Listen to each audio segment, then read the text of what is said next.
Hi folks, how you doing? This is Iqbal. You know, Broadcom Earnings is due on Thursday this week. There is a positive correlation between Broadcom stock price and Nvidia stock price, as both companies fall under AI. Historically speaking, Broadcom was able to beat earning expectation. So this time as well, they should be able to beat earnings, and that can lift Nvidia stock price as well. Let's do deep dive into financials, forward PE, and then compare it with Nvidia. And also make an assessment how high Nvidia can go after the earning release. Now, let's get started. You see this table on your screen. I put together the financial data for Broadcom for last 6 quarters, starting from revenue through debt to equity ratio. In all areas, you see quarter over quarter they are growing, right? But the growth is not as significant as we saw in case of Nvidia. So quarter over quarter, if you take a look, increasing. See, I have this table that tells Broadcom average increase quarter over quarter, but the increase is not significant. You see, around 1% or 2%. Okay. I have a similar table for Nvidia. Let's take a look. Now you see Nvidia table. See, every quarter the increase is very significant. Now we can compare Broadcom and Nvidia side by side to get a better picture. Let's do that.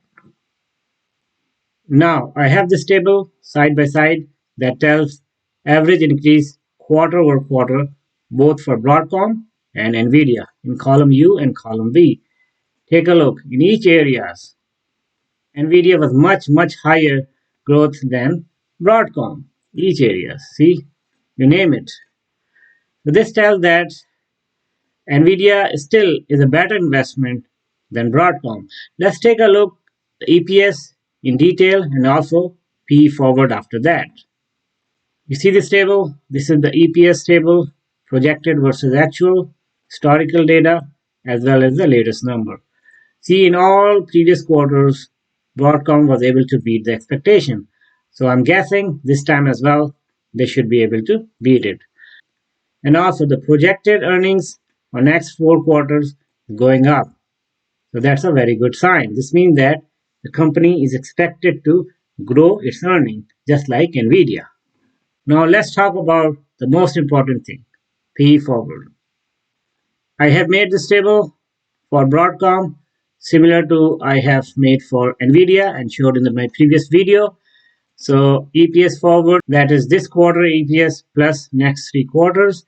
EPS trailing 12 months, that is this quarter plus last 3 quarters. And I have the P ratio, trailing 12 months and P ratio with respect to EPS forward for last more than 2 weeks. Okay, the latest one for today is 33.19 trailing 12 months and P ratio forward is 31.51. In this analysis, we're going to focus more on P forward ratio because for growth stock, P forward is more relevant than P trailing 12 months because the earnings are expected to grow. Okay, so P forward captures the future earnings. In this table, you see in orange and blue, I calculated the minimum stock value, average, and maximum before earning release and also after earning release expected stock price. Let me show you how I did that. In the minimum stock value calculation, I used the forward P, that is H4, and then O24, that is minimum value of the forward P for last 6 quarters, and then I'm multiplying it with the earning surprise, that is O35, that is this earning surprise for last 12 quarters. Okay, the minimum value. So that gives the minimum stock price before earning 853.21. The average, I'm using the same formula, forward EPS H4 times P24, that is average forward PE for last 5 quarters. You see K24 through N24. last 4 quarters, sorry. Okay, and then I'm multiplying it with the earning surprise average for last 12 quarters. Okay, that gives average value 1041.20.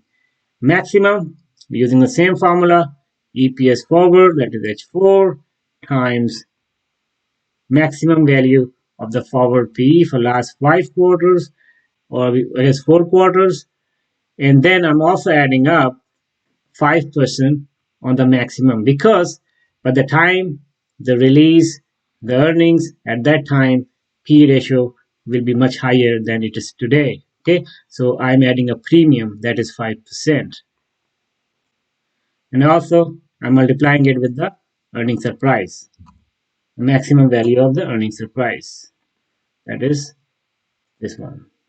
That gives me the maximum value before earnings. It can reach up to 1483. It doesn't mean that it will go to that high, but these are three levels: minimum, average, and maximum. And after earnings, I also have this table. For after earnings, the only thing I changed in the formula is I'm using the latest EPS forward. That will be next 4 quarters, excluding the current quarter. So meaning these 4 quarters, the projected. Okay, next 4 quarters. So that gives me the minimum 897, average 1108, and maximum 1612 after earnings. After earnings, when they do the earnings surprise, these are the three levels. Okay, the max it can go to 1612 in next quarter. Okay, average I'm guessing would be 1100, but right now it's already above average, the stock price, right? So, but the max value based on my calculation is 1612. Okay, now let's take a look at Nvidia and see how high Nvidia can go if Broadcom is able to beat the earnings. You see this table in blue? This is for Nvidia after earnings. So after earning, using the same formula that I had for Broadcom, that gives me the maximum price of 1286. So if Broadcom is able to beat the earnings, there is much room for Nvidia to go up, right?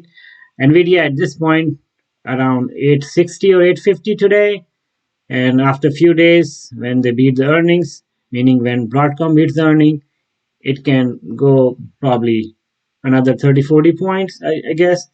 But by next quarter, the maximum Nvidia can go is 1286. That's my understanding. Okay, you may agree or disagree with my calculation method, but this is what I think. And that was all about financial analysis and the forward P ratio of Broadcom and comparison with Nvidia. We also took a look after the earning beat from Broadcom. Nvidia has still some room to go further up, right? The max is 1286, and that is good until the next Nvidia quarter. Thank you so much for watching this video. I hope you like this video. Talk to you next time. Take care.